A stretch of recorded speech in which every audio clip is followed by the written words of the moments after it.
My name is Cerys Afton.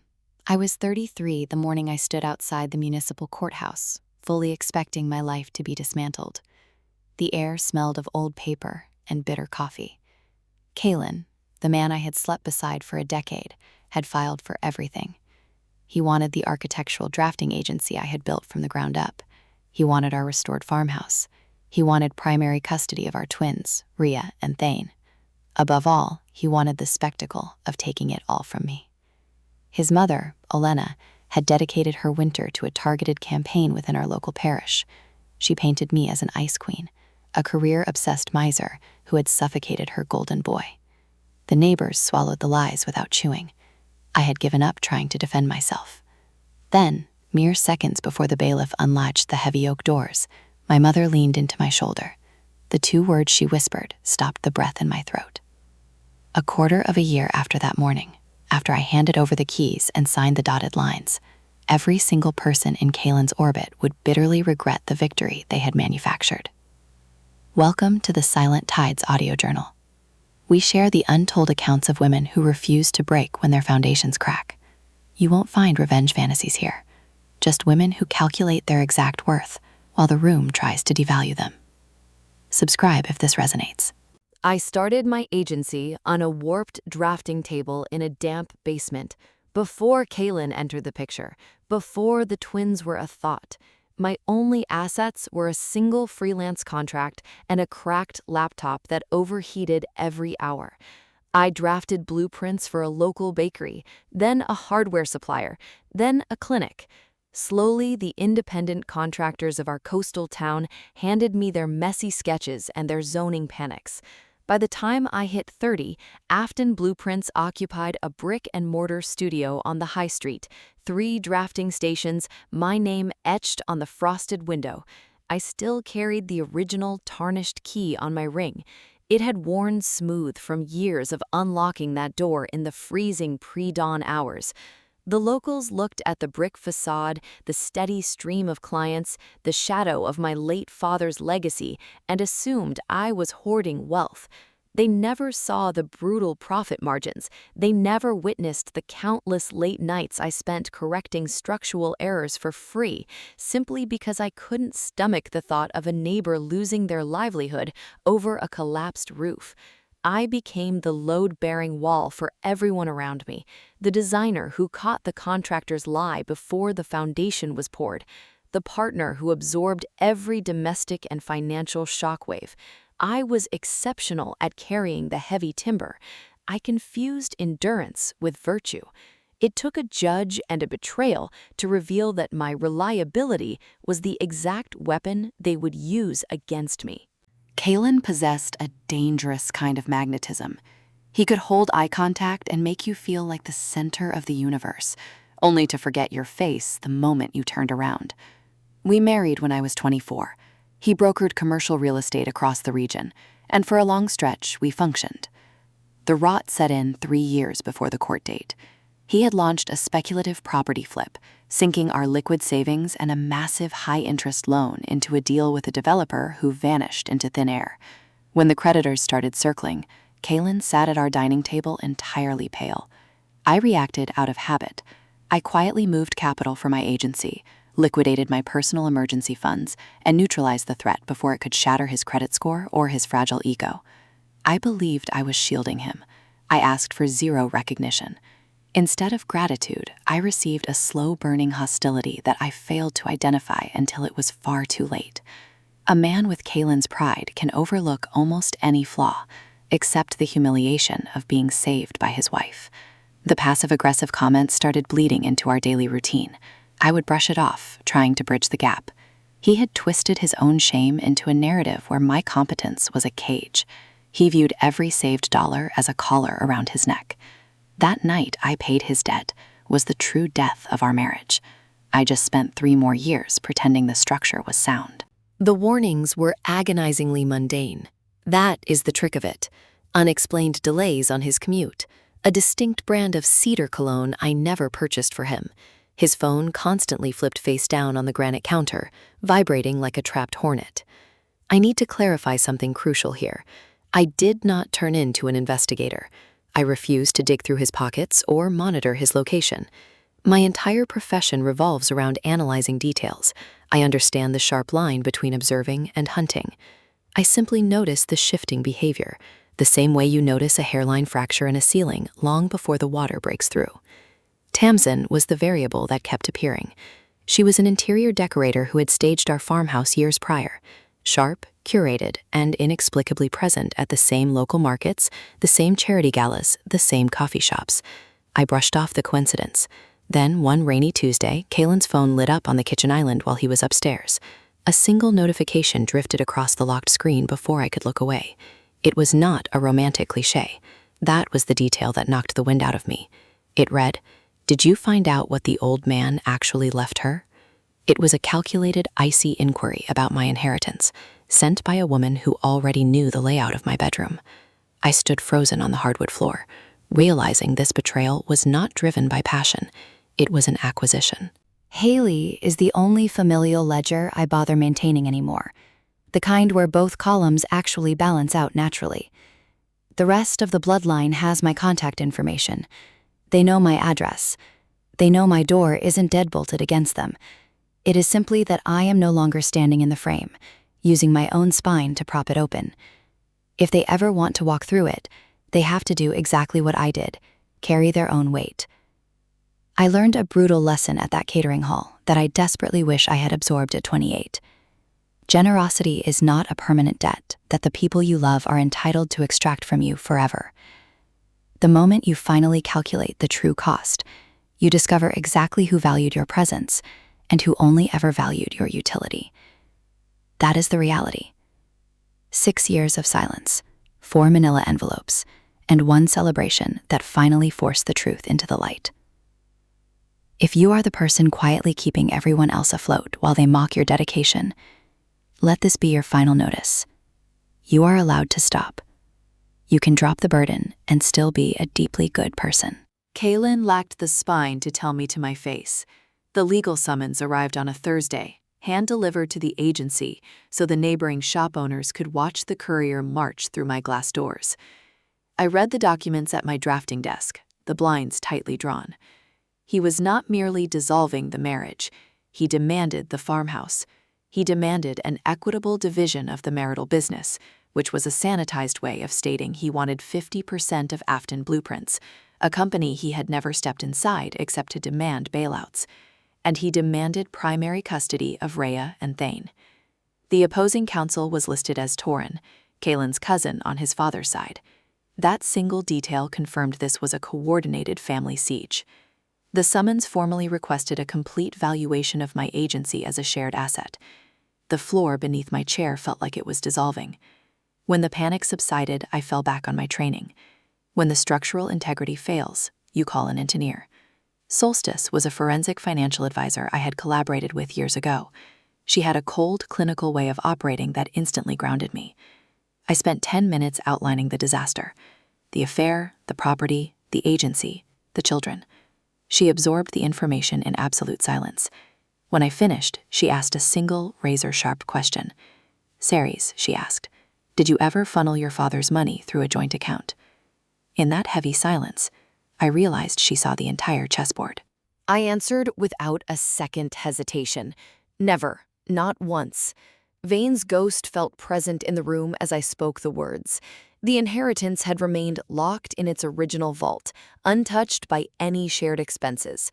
The agency was a distinct entity established years before I even met Kaelen, maintaining its own tax records, its own payroll, and an unbroken chain of independent ownership. Solstice placed her pen flat on the desk. "Then they are hunting shadows," she stated. "Under our regional property laws, inherited assets and premarital businesses remain untouchable, provided the owner can prove they were never commingled." The knot in my throat loosened for a fraction of a second before she shattered the relief. But, Cerys, having the law on your side does not make the war cheap. The burden falls entirely on you to map the trajectory of every single dollar. Their entire playbook relies on the assumption that you grew careless over a decade. They are betting you made a mistake, And while they wait for you to fold, they will bleed your accounts dry through legal attrition. I nodded, absorbing the harsh reality. Solstice's eyes hardened. And then there is the community. The law cannot force your neighbors to look you in the eye. That was the true poison. My paperwork was bulletproof. Vane had ensured that. The issue was that Olena had already taken the pulpit, delivering her damning verdict to the entire town. I walked out, carrying the crushing weight of the truth. Olena never raised her voice. She had no reason to. She was 64, impeccably dressed, the kind of matriarch who organized the charity drives and remembered the names of everyone's pets. When a woman of her standing lowers her voice in the bakery line, the whole street leans in. I heard the echoes secondhand. She spun a narrative that I was frigid. She told anyone who would listen that I severely restricted Kaelen's access to our finances, treating him like an intern rather than a partner, practically forcing the poor man to find validation elsewhere. She carefully avoided the word affair. She possessed a terrifying talent of leading people right to the edge of a cruel conclusion and letting them jump on their own. Within 3 weeks, rooms fell dead silent the moment I walked in. A local vendor I had mentored for free deliberately crossed the street to avoid my gaze. Tamsin, meanwhile, dropped all pretenses. She paraded next to Kaelen at the community theater, at the farmer's market, and once at the local bistro, laughing theatrically while resting her hand on his shoulder for the entire dining room to witness. She was already measuring my windows for her custom blinds. The most agonizing part was the total isolation. I had spent 12 years being the vault where everyone stored their crises. Now that I was being dismantled, no one recognized the emergency. Society refuses to see the highly competent woman as a victim. They assume you provoked the attack. Then, Kaelen crossed the one line I could never forgive. He weaponized Rhea and Thane. This was a man who couldn't name their pediatric dentist or remember their allergies. Overnight, he transformed into a carnival barker. He showed up at the school gates with a motorized scooter for Thane and whispered promises of a massive estate with a swimming pool to Rhea. He casually planted the idea that their mother was the only hurdle keeping them from this fantasy life. I realized the extent of the damage when Rhea walked into the kitchen, her voice trembling with the fragile caution of a child navigating a minefield. "Mom, are we going to be poor now?" I dropped to my knees on the tile floor, forcing myself to look her directly in the eyes. I refused to shed a tear, and I refused to retaliate against their father. I had sworn an oath to myself that my children would never hear me shatter the image of the man who gave them half their DNA. I contacted Solstice that evening to secure a guardian ad litem, a court-appointed advocate to shield the twins from the psychological crossfire. I maintained their routines with militaristic precision. Same school drop-off, same curfew, same Thursday game night. Stability is the hardest evidence to fake. While Kaelen bribed them with empty visions, I provided the grounded reality of a hot meal. "We're okay, right?" Rhea asked later. I pulled the quilt to her chin. "We are immovable," I promised her. The Autumn Harbor Festival was the social anchor of our town. The entire community packed into the municipal hall. Staying home would have signaled defeat, and I refused to retreat. I wore a structured charcoal blazer, gripped my lukewarm cider, and navigated the hostile room. The stairs felt like physical pressure against my spine. You can feel it when a room is dissecting your tragedy. Olena commanded the central table, Kaelen seated obediently beside her, with Tamsin brazenly occupying the chair next to him. I was standing near the exit when Olena's voice sliced through the chatter. It was perfectly calibrated, dripping with synthetic pity. Someone had asked how I was handling the collapse. Olena offered a radiant, sympathetic smile. "Oh, Cerys will survive. Though given what the lawyers are finding, she'll be lucky if she can afford to keep her maiden name." The table erupted in laughter. It wasn't shocked laughter. It was comfortable. They laughed with the easy rhythm of a crowd that had already decided my execution was justified. I placed my cup on the nearest ledge without a single sound. I refused to turn around. I denied them the meltdown they were practically salivating for. No flushed cheeks, no trembling hands, no validation of their vicious rumors. I gripped my keys, walked out into the freezing coastal wind, and locked myself inside my car. I did not break down. Instead, I pulled a blank invoice from the glove box, uncapped a pen, and began calculating the counteroffensive. When my reality shatters, I don't panic. I audit. I spent the weekend forensically dismantling our shared financial history. I pulled the raw data for our joint mortgage, records I had absolute legal authority to access. Hidden deep in the transaction logs, I found the anomaly. 4 months prior to serving the divorce papers, Kaelen had quietly executed a massive cash-out refinance on the farmhouse. He had systematically drained 12 years of hard-earned equity. The funds hadn't been diverted into a hidden safety net. He had wired the entire sum into a newly incorporated property development firm. The managing partner listed on the LLC documents was Tamsin. To compound the disaster, the commercial loan he used to leverage the deal required a personal guarantee. Kaelen had legally shackled himself to the entire crushing weight of the debt. I sat in my studio, the glow of the monitor illuminating the empty room, and the suffocating fog in my head evaporated. I wasn't angry. I was hyper-focused. The moment I discovered the refinance, I had contacted the lender to block it, but a joint mortgage requires 2 signatures to freeze, yet only 1 reckless signature to borrow against. I was legally paralyzed. So I did what Vane taught me. I documented it. Every wire transfer, every timestamp, every corporate filing. Kaelen genuinely believed he was cornering me. He didn't realize he was fighting a brutal war to win a mountain of catastrophic debt bearing his own signature. He simply hadn't read the fine print. Torin earned his retainer by weaponizing the legal calendar. When the facts oppose you, you rely on friction. You bury the opposition in motions until they are too exhausted and financially starved to fight back. He issued endless subpoenas. He rejected the initial valuation of Afton blueprints and demanded 3 independent audits. He had the audacity to file for temporary spousal support, arguing that I, the secretive, wealthy wife, should subsidize the lifestyle of the betrayed, struggling husband. Every piece of manufactured outrage cost me billable hours to counter. I spent countless nights staring at the kitchen wall at 3 a.m, Vane's leather journal sitting open on the table, wondering if preserving my dignity was worth the sheer financial terror. Solstice became my anchor. We refuse to scream, she reminded me during a frantic call. We execute on paper. Volume loses, documentation wins. I gripped that philosophy like a lifeline. I kept the agency running. I braided Ria's hair with steady hands while my insides felt like shattered glass. I was operating under a crushing fatigue that leaves no visible bruises. It is the silent exhaustion of the designated survivor. If you are the person who absorbs the impact for everyone else, the one nobody checks on because you always look functional, you know the exact texture of this fatigue. It hollows you out. But the next morning, the sun rose, and I drove to the municipal bank to collect the ammunition that would end the siege. Claiming the truth and proving it are 2 drastically different concepts. I spent the morning transforming Vane's advice into undeniable legal steel. I stood at the teller window of the municipal bank and demanded a certified stamped transaction history of the inheritance account for 5 years. Every single deposit, every shred of interest, proving that not a single marital asset had ever breached its walls.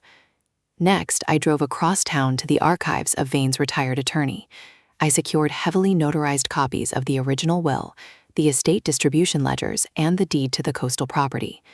From my own office vault, I extracted the original incorporation documents for Afton blueprints, visibly time-stamped years before Kaelen and I even exchanged rings, alongside a decade of pristine separate tax filings. I compiled the documents into a dense, heavy binder. I drove straight to my mother's house and dropped the binder onto her dining table. Maura, sharp and uncompromising at 63, stared at the stack, then at me. I placed Vane's leather journal next to the binder. I opened it to the pages where his distinct, blocky handwriting detailed the original deposits. Isolate, trace. The bank's freshly certified stamps mirrored his handwritten dates flawlessly. The chain of custody was unbreakable. I held irrefutable proof the agency and capital remained fiercely independent. Mora pressed her palm flat against the lever cover. She stayed silent for a long minute before looking up. "Sometimes, Cerys," she said softly, "the most ruthless move is to let them carry the heavy box they demanded." Beckett tore his envelope open, all the arrogant color rapidly draining from his face as his eyes hit the six-figure total at the bottom. Sienna sat entirely paralyzed. Marin stared at the property deed in her lap as if I had handed her a live explosive. I kept my tone perfectly level, bordering on polite, because my objective wasn't to inflict damage. My objective was clarity. For 6 years, I addressed the silent room. I was recently informed that I should be grateful for the privilege of paying these bills. I have heard variations of that my entire life.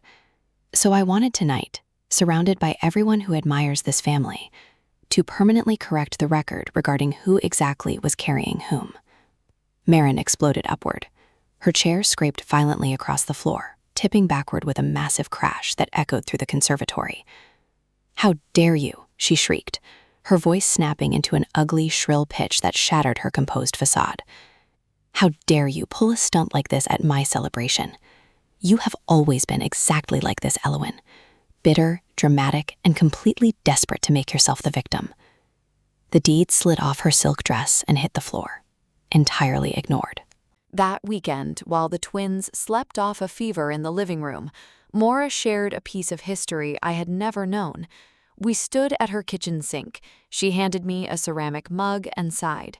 "Your father wasn't always a fanatic about his ledgers, Cerys." She explained that in his 20s, Vane had launched his first architectural firm with a colleague he considered a brother.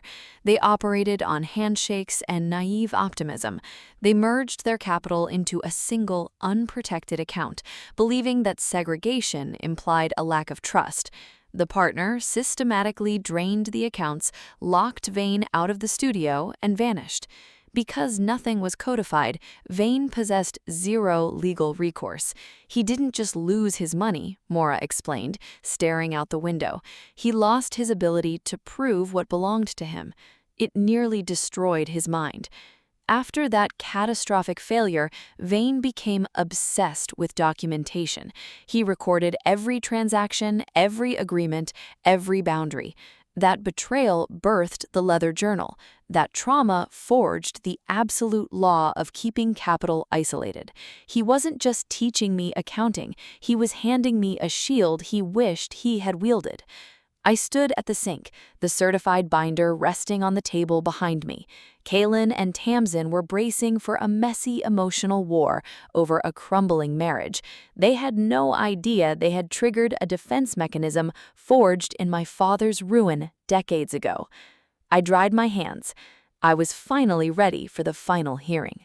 Vane's obsession with the ledger wasn't a personality quirk, it was a scar. He had engineered my entire financial worldview not because he was meticulous, but because he had once been stripped of his livelihood by a handshake. He was determined his daughter would never be left standing in the rubble of a verbal agreement. I dried the ceramic mug in my hands, letting the realization settle. For decades, I believed his rules were just about organization. They were armor. Mora wiped her hands on a linen towel and met my eyes with the same unnerving, flat gaze Vane used to have. "You know, your father had a saying whenever he played poker down at the Legion," she murmured, leaning against the counter. "He always said the loudest player at the table is usually holding the weakest hand." I let out a sharp, genuine laugh. It was the first time I had laughed in 2 excruciating months. I had spent the entire summer being shouted down by a group of people who were aggressively betting their entire futures on a rigged game. And I was beginning to suspect that Vane had accurately diagnosed them from beyond the grave. 7 days before the court date, Solus mapped out the battlefield like a grandmaster explaining a chessboard to a novice.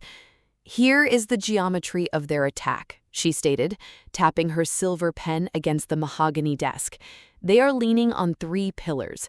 They want Afton blueprints classified as a shared marital asset. They want your inheritance classified as commingled funds. And they want the farmhouse and all liquid accounts divided down the middle. She snapped the pen shut. We shatter the first two. The agency is a fortress. The inheritance is hermetically sealed. But the property, the vehicles, the tangible assets, those are absolutely marital. Kaelen has a legitimate legal claim to fight for his half. I stared at the wood grain on her desk.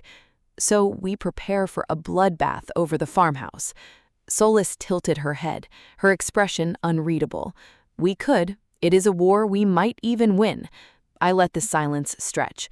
Then I asked the terrifying question that had been keeping me awake since I hacked into the mortgage portal. Cerys, I asked carefully, what is the actual net worth of the farmhouse right now? After his cash-out refinance, after he drained the equity line to fund Tamsin's phantom development, after the commercial loan he personally guaranteed. Solstice went terrifyingly still. She pulled the recent property appraisal and the bank's payoff demands from a manila envelope. She physically wrote the numbers out on a yellow legal pad and slid it across the desk. I watched the mathematics of Kaelen's ruin materialize. The equity in our beautiful, restored farmhouse was entirely obliterated, not reduced, erased. Once you factored in the crushing commercial debt he had leveraged against the deed, the property was violently underwater. The marital assets Kaelen and Tamsin were weaponizing the town to steal from me were worth less than zero. I slumped back into the leather chair. Deep in my subconscious, Mora's quiet observation echoed. Let them carry the heavy box, they demanded. The absolute brilliance of it finally clicked. The grand prize Kaelen and Tamsin were clawing at wasn't a prize at all. It was a financial guillotine, and they had built the scaffold with their own hands. I forced Solstice to run the calculations 3 separate times because my brain refused to accept something so perfectly destructive. I am an architect. I distrust math that solves itself too easily. But the numbers were absolute. Whoever claimed the farmhouse would inherit a suffocating mortgage, a maxed-out credit line, and a toxic commercial obligation. And then there was the agency. Kaelen demanded half the valuation of Afton Blueprints, but Solstice pointed out the blind spot his lawyer, Torin, had completely missed. A boutique architectural firm isn't a factory. It isn't machinery. The agency is you, Cerys, Solstice explained bluntly. Your clients tolerate the high fees because they trust your specific brain. You remove yourself from the equation, and what exactly are they valuing? A leased commercial space and some drafting software? Even if a corrupt judge somehow bypassed the ironclad LLC documents and declared it marital property, 50% of an agency without its lead architect was effectively worthless. My clients would cancel their retainers and follow me out the door the very next morning. I sat in Solstice's sterile office and felt the entire architecture of Kaelen's siege collapse under its own weight. They had burned thousands in legal retainers and destroyed my reputation in a coastal town, all to steal 3 specific things: a farmhouse that was a financial black hole, an agency that would disintegrate the second I walked away, and 2 children that a court-appointed advocate was already documenting Kaelen barely knew how to parent. Every missile he fired was locked onto his own coordinates. I hadn't rigged a single wire. Kaelen and Tamsin had engineered their own demise. I had simply kept the receipts. It would be a comforting narrative if discovering this truth instantly brought me peace. It didn't. The coastal town was entirely blind to the impending blast, and the vicious gossip hit a fever pitch in those final days. Olena's fabricated narrative had calcified into absolute fact simply because she repeated it loudly enough. I was the frigid, hoarding wife who drove a desperate man into the arms of a warmer woman. I heard through the grapevine that Olena was openly joking at the country club about my upcoming bankruptcy. A woman I had considered a close friend, a bakery owner whose zoning permits I had personally salvaged pro bono, stopped making eye contact with me at the grocery store. That betrayal tasted like ash. I could have retaliated. I could have marched into the yacht club with the certified commercial loan guarantees and showed the entire room exactly who was about to drown in debt. Solstice explicitly forbade it. "You preserve the kill shot for the room where it has legal weight," she warned. "You explain your ledger to the gossip mill, you have already lost the high ground." Kaelen lacked the spine to tell me to my face. The legal summons arrived on a Thursday, hand-delivered to the agency so the neighboring shop owners could watch the courier march through my glass doors. I read the documents at my drafting desk, the blinds tightly drawn. He was not merely dissolving the marriage. He demanded the farmhouse. He demanded an equitable division of the marital business, which was a sanitized way of stating he wanted 50% of Afton Blueprints, a company he had never stepped inside except to demand bailouts. And he demanded primary custody of Rhea and Thane. The opposing counsel was listed as Torin, Kaelen's cousin on his father's side. That single detail confirmed this was a coordinated family siege. The summons formally requested a complete valuation of my agency as a shared asset. The floor beneath my chair felt like it was dissolving. When the panic subsided, I fell back on my training. When the structural integrity fails, you call an engineer. Solstice was a forensic financial advisor I had collaborated with years ago. She had a cold, clinical way of operating that instantly grounded me. I spent 10 minutes outlining the disaster: the affair, the property, the agency, the children. She absorbed the information in absolute silence. When I finished, she asked a single, razor-sharp question. "Cerys," she asked, "did you ever funnel your father's money through a joint account?" In that heavy silence, I realized she saw the entire chessboard. Not a single evidence was a shady recording or an intercepted email. Everything was institutional, cold, hard municipal truth. It was Vane's entire paranoid philosophy violently compressed into a single, lethal binder. Torin made one final, desperate play 24 hours before we faced the judge, and it exposed exactly how terrified they actually were. He emailed over a generous settlement offer. If I simply signed over my controlling interest in Afton Blueprints to the marital estate, Kaelen would mercifully reduce his demands for spousal support. He might even let me keep the older sedan. It was a predator's trap wrapped in a velvet ribbon, because the agency was already legally mine. The only physical way it could enter the marital pot is if I voluntarily signed the rights away out of sheer exhaustion. They couldn't conquer the fortress. They needed me to open the gates from the inside. They needed my signature far more than they needed the truth. At the mandatory mediation session, Torin slid the heavily flagged contract across the glass table.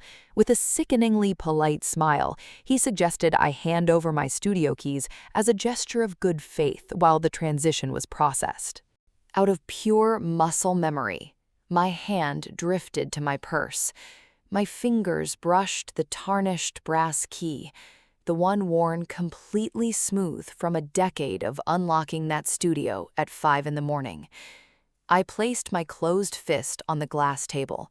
Then, staring directly into Torin's eyes, I slowly pulled my hand back and slipped the key into my blazer pocket. "Absolutely not," I said, my voice empty of any emotion. Torin's rehearsed smile violently twitched. He hadn't accounted for the quiet, exhausted wife looking him in the eye and refusing to flinch. I left the predatory settlement untouched on the table and walked out. I finally understood the dynamic of the room. Their entire offensive strategy relied on me being too traumatized to read the fine print. They had picked a fight with the wrong architect. I finalized my strategy that night. It was the absolute inverse of what the town expected. I would completely surrender the farmhouse. I would not wage a bloody war over a single stick of marital furniture. I would hand them the entire rotting structure with a bow on top. But I would defend my agency and my father's inheritance with apocalyptic force, and I would fight for sole custody of Rhea and Thane until my last breath. That was the uncrossable boundary. Solstice reviewed the final battle plan and nodded grimly. We amputate the infected marital assets, we fortify the independent capital, and we anchor the custody battle on the one thing you have provided: unbroken stability. It was total warfare disguised as complete capitulation. It was Mara's vague advice practically vibrating into reality. Walking into a municipal courthouse with the deliberate intention of abandoning the home your children grew up in requires a very isolating, terrifying brand of courage. The night before the trial, I sat alone at Mara's dining table. I traced my finger over Vane's blocky handwriting in the leather journal. Isolate, trace. My entire defense strategy was authored by a dead man who had sworn his bloodline would never repeat his failure. I was about to walk into a room of hostile people and eagerly hand them the exact prize that would bankrupt them, smiling while they gloated. I barely slept. I lay staring at the ceiling of the guest room, listening to the twins breathing down the hall. Solstice had given me one final directive: do not try to win the shouting match. Let them win the argument, so they lose the war. I practiced keeping my face completely blank. By the time dawn broke over the coast, the fear had burned off, leaving only a cold mechanical readiness. I wasn't going to storm into the courtroom and out-scream Olenna. Vane had taught me how those tables break. I was going to walk in with an arsenal of certified documents, a brass key in my pocket, and let the Mercers dig their own graves. The courthouse corridor smelled of industrial floor wax and stale anxiety. The Mercers were already lawyering near the double doors, projecting the smug energy of lottery winners.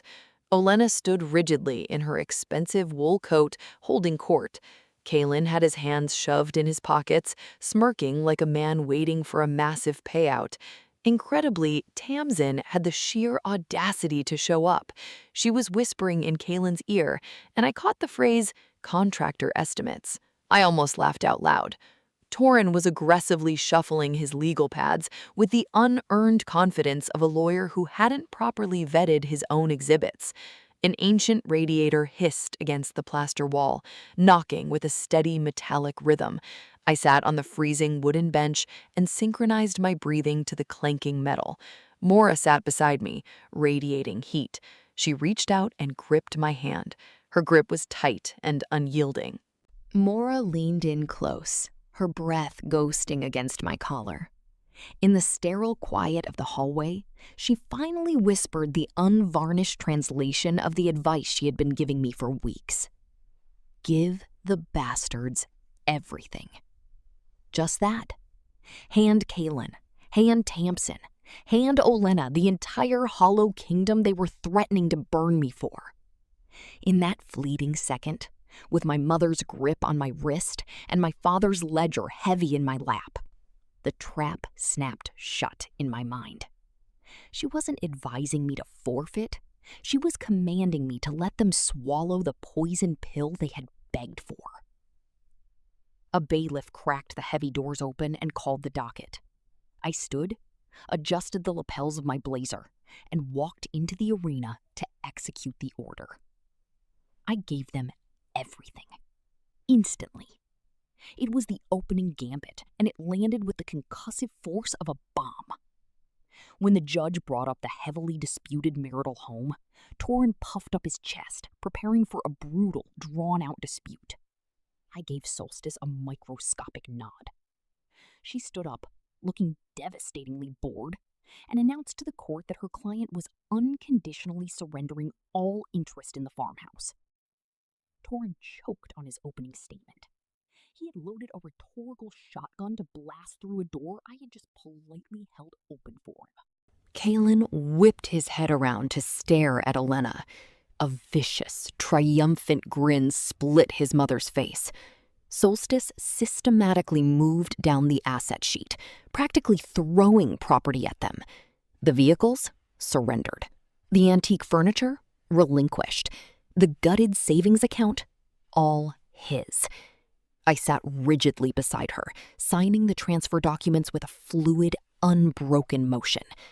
With every initial I slashed onto the paper, the Mercer camp practically vibrated with euphoria. Olenna actually reached across the aisle and patted Kaelen's shoulder. Tamsin sat up perfectly straight in the gallery, her eyes gleaming with the manic energy of a woman who had just hit the jackpot. They genuinely believed they had broken me. They thought the relentless town gossip and the legal pressure had cracked the Ice Queen into total submission. I stared blankly at the mahogany table, playing the role of the defeated wife to absolute perfection. The only asset I fiercely shielded was the agency. When Torrin clumsily attempted to loop Afton blueprints into the shared pot, Solstice casually slid the stamped LLC incorporation papers across the bench. The judge glanced at the dates, nodded sharply, and struck it from the marital record without a second thought. There was simply no legal vulnerability to exploit. Throughout the entire spectacle, my left hand remained buried deep in my blazer pocket. My fingers locked like a vice around the brass key to my studio. They gleefully signed the final settlement terms before Torrin ever bothered to review the updated financial disclosures. They legally bound themselves to the victory before the debt ledgers were even submitted to the clerk. All three of them were glowing. The trap was locked. Now it was time to drop the floor out from under them. Solstice stood up to finalize the financial record, and the atmospheric pressure in the room violently shifted. She spoke with the calm, soothing tone of a surgeon explaining a fatal diagnosis.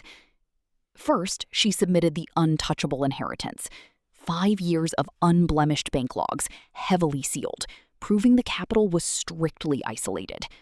The judge confirmed it. Untouchable. Next, the agency. 12 years of independent tax returns. Untouchable. Torrin shifted uncomfortably, his swagger beginning to evaporate. Then, Solstice pivoted to the marital farmhouse, the grand prize Kaelen had just eagerly accepted full responsibility for. She submitted the brutalized appraisal. She submitted the drained equity line Kaelen had funneled into Tamsin's ghost company. And finally, she produced the kill shot, the personal commercial guarantee bearing Kaelen's signature, chaining him to a mountain of toxic debt secured entirely against a house that was now worth less than the loan itself.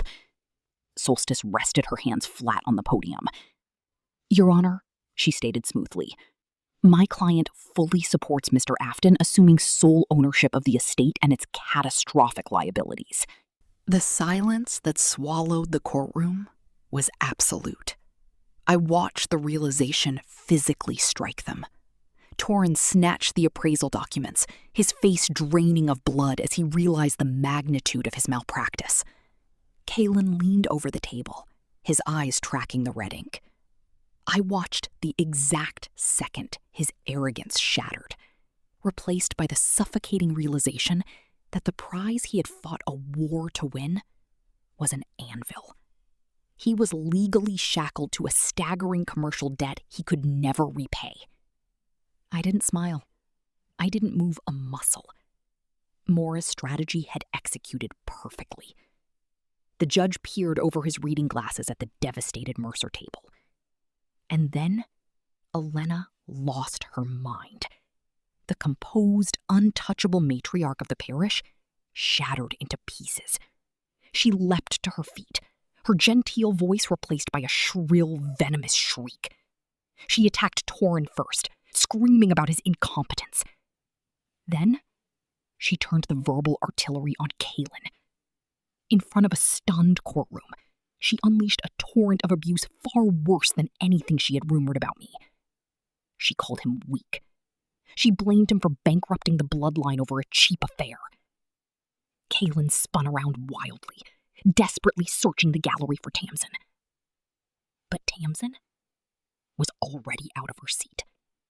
Her face was as hard and closed as a bank vault, and she was rapidly moving toward the exit doors. The judge hammered his gavel violently, threatening contempt. The bailiff aggressively moved toward the Mercer table. I sat perfectly still, in the eye of the hurricane, watching the people who called me a monster put on the most unhinged public display of the decade. I didn't need to say a word. Vane's ledgers were screaming for me. Once the chaos was forcibly subdued, the judge rapidly ruled on custody. Based on the mountain of evidence proving I was the sole stabilizing force in the twins' lives, I was awarded primary, unshakable custody. The invisible weight crushing my chest finally evaporated. I had secured my children. The loudest people in the room had owned absolutely nothing the entire time. Tamsin didn't even wait for Kaelen in the parking lot. Through the reinforced glass of the corridor, I watched her corner him near the steps. A man drowning in guaranteed debt was not the safety net she had conspired to steal. She had spent decades calculating the net worth of men, and she wrote Kaelen off as a bad investment in 30 seconds. She walked away and never looked back. Her deepest fear, ending up aging and destitute, was a reality she had actively chosen. Olenna intercepted me in the lobby, desperately trying to reinstall her sweet matriarchal mask. She asked if we could revisit the arrangement, like a family. I looked down at the woman who had tried to publicly strip me of my name. I gripped the brass key in my pocket. "No, Olenna," I said quietly. "I am keeping what I built. You can keep what you fought for." I walked out into the freezing coastal air with Mora. We didn't hug or cry. She just gave me a single, profound nod. The fallout was clinical. Within 8 months, Kaelen defaulted. The farmhouse was liquidated in a brutal short sale. The massive commercial debt permanently crippled his future. Olenna's social reign evaporated. The town had a long memory, and nobody likes a loud loser. The agency thrived. I bought a sunlit, modern house on the coastal cliffs entirely with my own clean capital. Rhea painted her walls ocean blue. Thane claimed the backyard. And the name Afton remains etched in bold letters on my studio door. I didn't just keep my maiden name. I kept the ironclad power behind it. Keep your capital separate. Keep your records pristine. Keep your name. If you understand the lethal power of quiet documentation over loud desperation, subscribe and share this journal. I will see you in the next entry.